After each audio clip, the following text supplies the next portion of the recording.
Hi guys, Nikhil here. Welcome to Salesforce Troop. This is the seventh session of our LWC Testing with Jest series, and today's topic is Apex Imperative Method Testing, one of the most complicated test case in LWC.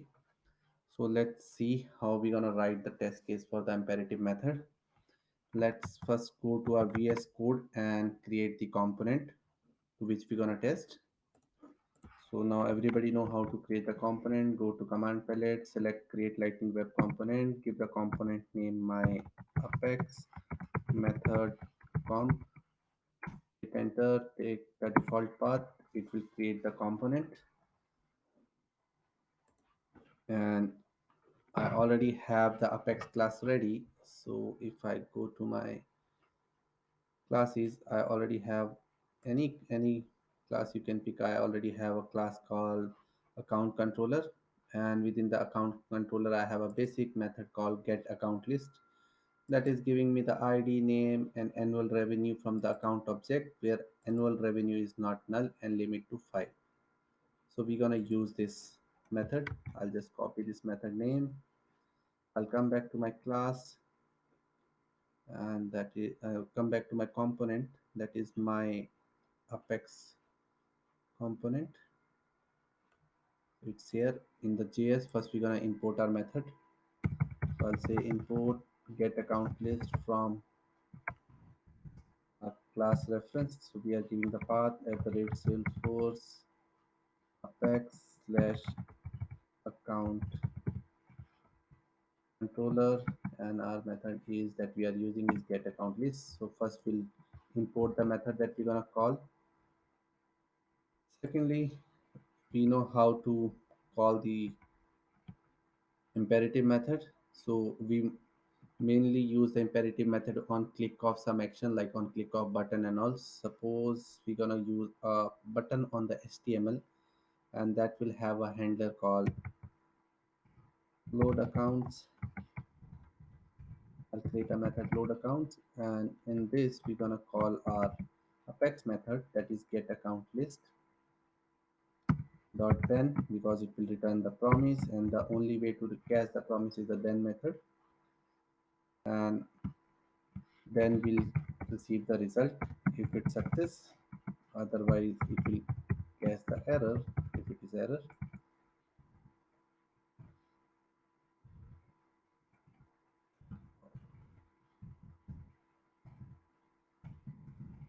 And once it catches the error, we'll do the handling here, and if it's catch the success, we'll do the handling here.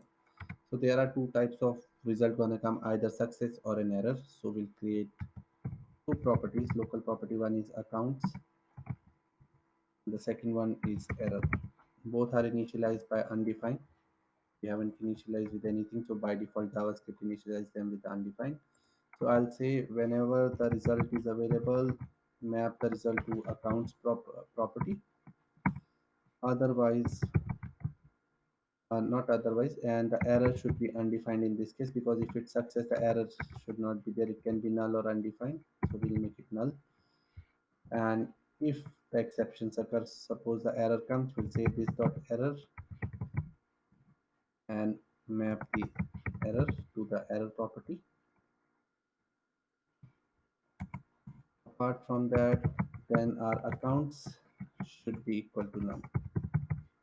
Okay, so this is the basic way of calling the method, using the, this is the event handler. From HTML we call this method that will trigger the calling of apex method, that is get account list. It brings the result and map to the accounts. If it's an error, it maps to the error property. So let's go to our HTML and start creating the template. So we'll go start with a basic lightning card that will have title, text, imperative testing. You can give any icon name if you want. We'll go with the standard icon, that is custom 63. Anything you can give, I guess we can go with 14 as well, not 63. 14 is most common. And then I'll give some margin around it. So I'll say SLDS where margin around medium size. So medium is 16 pixel. So we are giving 16 pixel around our card. Then what we're gonna do, we need a button. So to make a button, we can say lightning button label load counts will be the label, and then we can attach a event handler. On click of this method, we're gonna call the method that we have defined in our JS file, that is load accounts, and map it in HTML, and we close the button. The button is ready on the screen. It will show the button, and once the data is available in the account, we want to show that data on the HTML as well. So what we can do is we can first say template if data is available. To check that, we can use a if true directive. So I'll say accounts, because account is the property in our JS file, and then I'll say template for each loop for the templates, because template is array of uh, like our array is of accounts list, so we are looping against the accounts property. So run the loop on the accounts, and we'll say each item equal to account, and show on the screen in the all the names. We are not, we are anyhow we are fetching id, name, and annual revenue. I'll just display the name only. So I'll say key account dot id, because key is very important in the for each loop. And I'll say just print account dot name. We are showing the name here, and we can show the error message as well. So I'll say if error is available, just I'll remove it here, and I'll say we don't need key. I'll just print error as it is. If error is available, print the error. If account is available, then show the account name on the screen within the loop. So our component is ready, and now we have to deploy this component. Before deploying, we have to do the changes in the meta file. So let's go to the meta file, change the is exposed to true, and set the targets. By default, I set all the pages: app page, record page, and the home page. So let's deploy this component now to the org. So right now we haven't wrote anything related to testing. We are just completed our component that we're gonna test. So first we'll make sure that component is rendering properly on the screen. That's why we deployed it to the org. So now it's deployed. Let's go to our org, and I already have an app called Salesforce Troop. In that I have a Apex method as a page. So I'll do the edit page. I'll drag and drop the component to this particular page just to make sure it's working fine. So our component name is my X component. So here is our component, my Apex method component. I'll drag and drop to the top itself. I'll save it. We'll go back.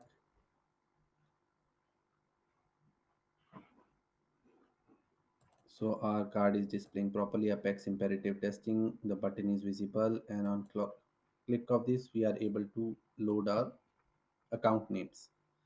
So it's working fine. Styling we can take care later on. So now we're gonna test this particular component. So let's go to our VS Code again,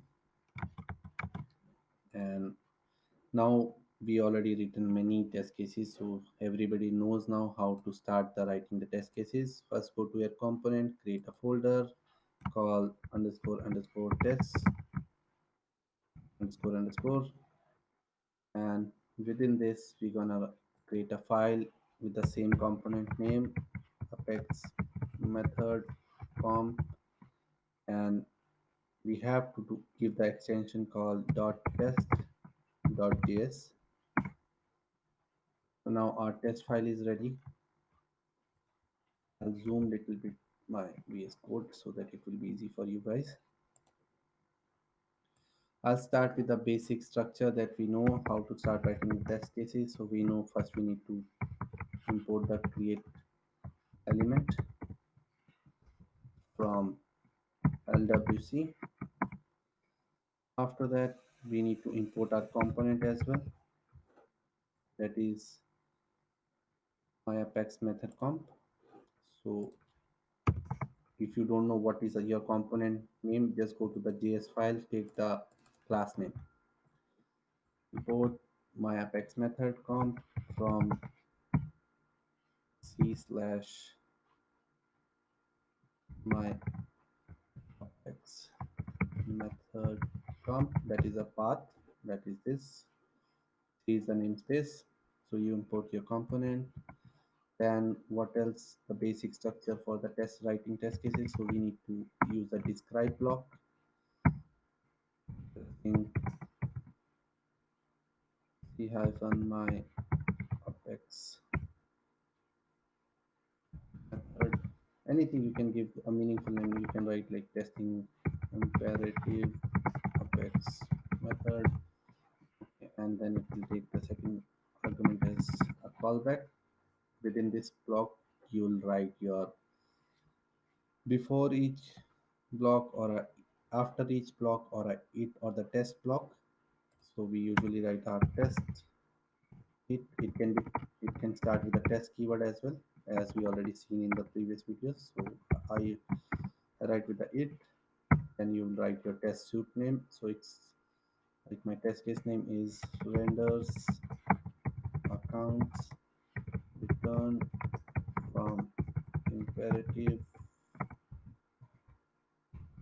export. So this is the name of my test case. So renders account return from, that is a happy path, right? And we're gonna write our test case within this block. So this is the basic structure in most of the test cases, right? But here the difference is we need to mock the data. We need to fetch the this apex method and many things. And the other difficulty here, why this is a complicated test case, because in wire scenarios, LWC package gives us some inbuilt methods like register apex test wire adapter, like we have seen in the previous video, by which you can automatically mock the data. You don't need to write the just mocking. So but here we're going to use the all methods given by the jest, that is like native method. So we don't have a wrapper given by Salesforce for this type of test cases. That's why it's a little bit tricky, but it's not impossible to write. So our our test file is ready, basic structure is ready. Let's start mocking the data. Okay, so to mock the data, we already know we have to create a data folder within the tests folder. And here I'm going to create two type of JSON. First is account accounts error.json. The second one is accounts list.json. So for error scenario, I can create a object. Usually error comes in a way like it has the body has the message. You would have seen the mocking how the error comes. Actually, if you would have seen in real time, the error object has this structure. They have body, then they have message, and the message can be anything right now, whatever you want to give. So I'll say an internal server error occurs, then it has a property called okay, and it becomes false because it's not okay to have an error. Then it has a property called status. Status usually the number, so I'll say not found is 400. Then it has a status text as well. If you don't know what is gonna come, you can throw an error in the from the expect from the apex explicitly and stringify it and dump it here. So you can do that as well. So now let's go to our list JSON. Okay, so we did a mistake. I guess we added the error one in the list one. So I'll just cut and paste in the move it to accounts error.json. And now for the account list.json, you can print your result in the console, and you just copy paste and dump it here. So I'll go to my console and I'll say temp one is the response. I already saved it in my local browser console for you guys. So this is the response that is coming in this format: ID, name, and annual revenue. Salesforce true genuine. How you can dump it? You just do json.stringify the object. In your case, it will be a result. Just copy paste this and go to your JSON and dump it. Now you see you have ID, name, annual revenue. Your account list is ready. Account error.json is ready. So both the things are ready. Now let's go back to our test file. In test file, first we need to import these two files as well.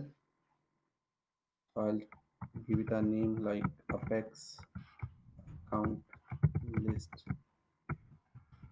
error. We are requiring that.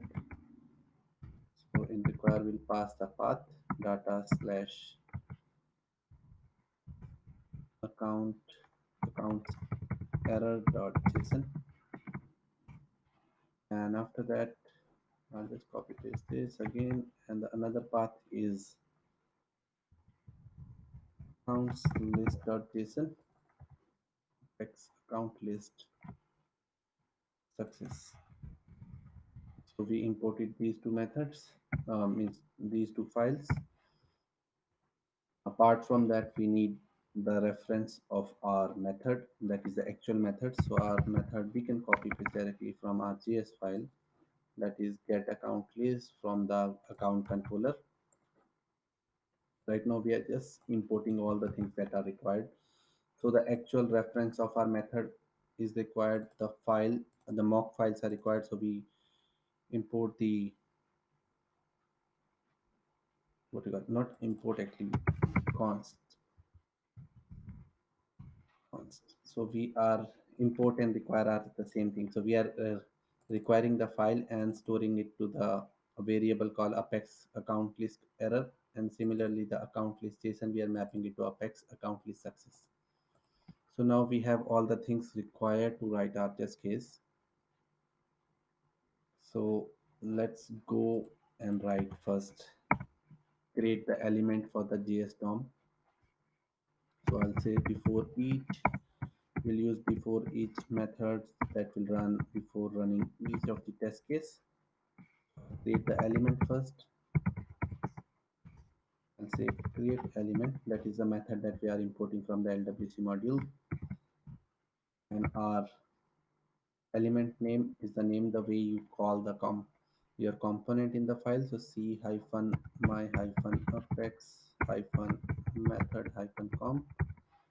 So I just convert this import to a particular name, and then what I'm gonna do is once the element gets created, what we want to load within this tag. So we want to load our component HTML that is coming from here. We are loading that. Now element is ready. Now we need to append this element to the body of the DOM, that is specifically a JS DOM. I'll say document dot body dot append child, append this element. So my element is append to the body. Now my element and the tags or the content within that element is ready. Now we can start writing our test case. So in test case, first thing we have to do is to call the method, and to call the method we need to mock the data. Mock data is ready, but we need to tell to the jest what we have mocked. Right now we are importing it, but we haven't used this mock data in the describe block or anywhere in the jest file. For that, we're gonna use the just mock function. I'll say jest.mock. I'll write the syntax for you guys first. So jest.mock method, it takes first the module name, then the factory function, and the options.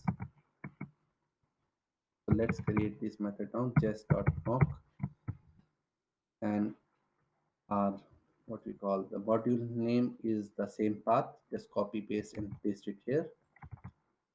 Then we have our factory function. Now the second is the factory function. So we'll create the factory method here. So it's a function. We'll use the arrow function and we'll return an object. Because our JSON is of default type, like there are, you know how imports work, default and the name import. So we have the default imports. So we'll say default and we'll create a mock function. So we to create the mock function, we use just.fun fn, and so this is the mock function, and we are returning it as a factory function. Okay, and the third parameter is pretty important, virtual. This is the option you need to pass, and this third argument can be used to create the virtual mock, the mocks of the module that does not exist anywhere in the system. So if you don't, if you will not pass this, it will fail your test cases. So now we created a mock method that will take this, consider this method as a mock, and it will help us to use the other method given by the mock library. So now I'll go back to the test file and I'll say I want to call this method get account list dot mock resolved value. I said whenever this test case runs, it call this method, and due to this mock library, we have a method called mock resolved value, and within this, we'll say whenever the mock resolve is a way of getting the data in a success scenario. Okay, so we know we are checking the success scenario, so we are mocking the positive case. So we are saying whenever this method calls and the success, return the mock resolve value as a apex account list success that we have mocked here. Okay, so we did that. Then we'll create our element, not create, but we'll press the element. So we'll say document dot query selector, and we'll give our element name that is already rendered in the body. So we are calling that element. Now element is available. Now it means this element is available, and in this element these are under the shadow root, and we want to fetch the lightning button so that on from this button we can click and call this method. So I'll go here and I'll write element dot shadow root. We know that is the shadow root, and under the shadow root we are calling query selector, and we'll give the direct tag name because we have only one button. We can give the class name as well if you have multiple buttons, and I'll store it in a variable button element. And once the button element is available, what we're gonna do, button element dot click, triggering the method on that. Once this click method get triggered, automatically it will call our load account. It will trigger this, right? So the trigger is done. Now it go to the apex ideally behind the scene, and it not real time in jest, but ideally in real time it call the apex method it brings. So it's a asynchronous call, and asynchronous call can come anytime in the future, but you don't know, it may take 1 second or it may take 10 seconds, right? So to check that, like whether the content has come back or it's taking time, or whether the DOM has been loaded or not, so we need to make sure we are checking the things after the DOM is updated or other operations completed. Okay, To do that, we're gonna use promise like we were doing earlier, but here this time it's bit different. We'll say promise and we'll pass set immediate. I'll explain why I'm doing this. And we'll say once this completed, then do the operation here. So here we're gonna write our rest of the things. So what I'm trying to do here with the set immediate. So set immediate is a method that is used to break up long running operations and run a callback function immediately after the browser has completed other operations such as events and display updates. In wire method, we have used other approaches, right? Like we were writing promise.resolve, but promise.resolve will not help you here. But you can use this particular approach in all the method, in the wire method and other. But for the imperative method, you have to use new promise set immediate. This is the difference here. You have to remember this. So this is, you have to remember the set immediate is the key here, and set immediate is a Node.js part, not with the JavaScript, means the front end client side JavaScript, because we have seen till now how event loop work, how set timeout works in our JavaScript, but set immediate is specifically to the event loop from the Node.js side. Okay, so we're gonna say when the set immediate and the promise completed, then write our code here. And now what we're gonna do is, if the button click is done, the data has come back, our event is completed and the display is updated, then only come here. And what we're gonna test now, we're gonna check whether the p tag is rendering properly and whether it's showing the account name or not. So we can give a class name here called account name. The reason is I have two p tags, so it's better to differentiate my first p tag with the other one. So I'll come back to my function and I'll say const detail elements, and we'll fetch the element dot shadow root dot query selector all, and we are fetching the p tag with the class name account name. So we are fetching all the list that is rendering under this template for each. So we are fetching all the elements that has the account name in our test case, so and storing in the detail elements. And after that, what we're gonna test here is we're gonna say expecting detail element dot length. First we can check the length, because no, we know it's coming total 5 and we already mocked the exact JSON here. So we can say other way, we can, you can do with 2b 5 hardcoded here. I'll say 2b the exact length that we have for apex list mock JSON. So mock JSON length should be the same JSON that is coming. So I'll say dot length. This is the one assertion we can try. The other thing we can check here within the same test case, the name. I'll say whatever the name I am fetching from the DOM, the element that will be the first name dot zero, because it's a query selector all and it gives me an array node like array structure. So element zero dot text content, it means at the first p tag, whatever the text within that p tag, bring that, and it should be whatever it's in our mock, that is success zero dot name. Likewise you can check for the second as well. So if I copy paste here below, I can say check the second element, because index start with 0. Okay, and we're checking. So our first test case is ready. Let's start run the test case. So we'll say npm run, and if you don't know the command like me, you go to the package.json and see this file, copy this npm run watch, and we don't want to run the test cases for all the files. So we'll say hyphen t and we'll type our test case name, that is my apex method, and hit enter. So it will run our test case. So the only thing that you have to remember how we are mocking it, and how we are after this mock. It gives us two method, mock resolve value, and the other one is your mock rejected value that we're gonna write after this. Rest all is same. We are creating an element, appending an element. We are fetching the button from the DOM. We are triggering the action on the DOM.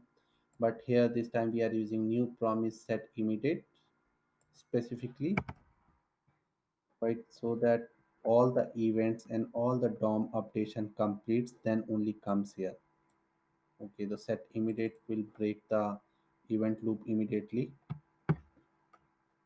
and it will come. So let's see, it's running as test cases. And within this, we are just testing whether the account name is account, the account properties or the details coming, its length is correct or not, the name is correct or not. So the test case completed and you can see it's passed it, like renders account return from the imperative call, it's success. Let's go and write our other scenario, that is the error scenario, and that's gonna be pretty simple. So we'll say again another test block.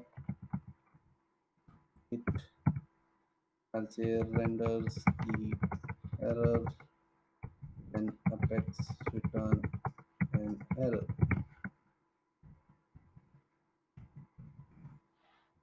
As I said, mock gives us two methods. So first one we already see with the success. Now we're gonna use the second one. I'll say method dot mock rejected value. The second method name is mock rejected value. When you are telling him to give us the error explicitly, and we'll pass the mock JSON that we already created and imported apex account list error to this method. Now we'll do the same thing. I'll copy paste this. First I'll fetch the element, right? And within that I need to again call the button and click the button, because on click of that we are hitting the apex and bringing the error, like it will send us the error. Then we want to test the error message on the screen only if, like promise, like all the events and the DOM operation completed. And what we're gonna do in our HTML, we're gonna check, we'll give the class name here as error so that we can test this particular p tag. And ideally in real time you don't know what kind of error message comes, so to test the errors we usually say something should be there in the p tag and the p tag should be rendered. That kind of testing we do. We never test what kind of error message is there. Okay, so we'll say const error element equal to element dot shadow root dot query selector. Here because we have only one error tag, so I'm using query selector. If you have many you can use query selector all. I'll call by the class, and then I'm gonna say I'm expecting the error element dot not dot to be null. I'm saying that this element should not be empty. Okay, and I'm testing this. So if something is in between, it means error has occurred and error is printing there.